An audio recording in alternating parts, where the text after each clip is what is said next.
de la fiscalité est nécessaire à la fois pour faire entrer les impôts, mais aussi pour faire entrer de la justice sociale dans ce pays. Et c'est la bonne manière. Donc voilà, je ne dis pas que c'est fait, je dis bien que les complications, les contraintes politiques, comme disait Thierry, sont lourdes, mais on voit où il faut aller.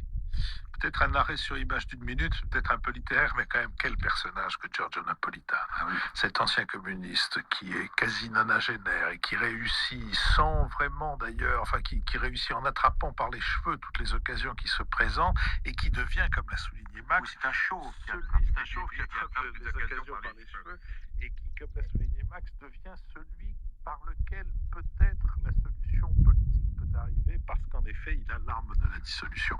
Plus, je crois encore d'ailleurs que l'arme de sa démission, mais sa démission ferait. Et je dois dire que c'est évidemment. Enfin, on n'est pas toujours obligé d'avoir cet abord-là de la politique, mais on voit bien que la politique, c'est aussi des gens. Jean-Louis, qui connaît M. Létard, disait tout bien qu'il faut en penser. Je ne le connais pas, mais M. Napolitano J'ai est travaillé quelqu'un beaucoup plus avec M. Napolitano qu'avec M. ça ne m'étonne pas. Votre tropisme pour le communisme n'a échappé à aucun de nos J'ai auditeurs. fait plusieurs débats pas contradictoires avec Napolitano. Il n'y a rien de plus J'ai une chic que anecdote la sur composition. Napolitano, je ne sais pas si j'ai le temps de la dire. Quand il avait été doyen d'âge, parce qu'il était déjà doyen d'âge à la réunion du Parlement européen en 99, il a commencé à faire un petit discours pour accueillir les parlementaires.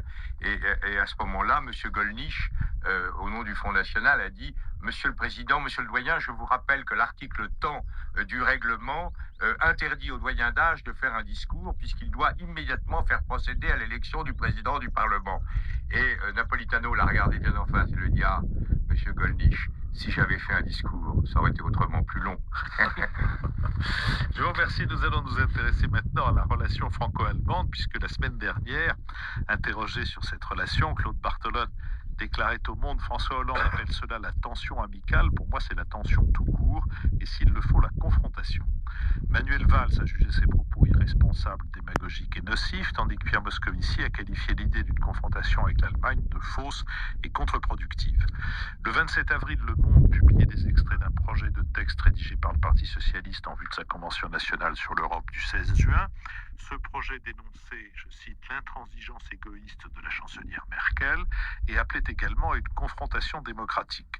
On ne résoudra pas les problèmes de l'Europe sans un dialogue intense et sincère avec l'Allemagne, a réagi Jean-Marc Ayrault, tandis que Jean-Christophe Cambadélis, secrétaire national du PS, s'est désolé qu'à cause d'un brouillon, on ait créé une polémique, soulignant que toutes les expressions stigmatisantes avaient été retirées du texte définitif. Le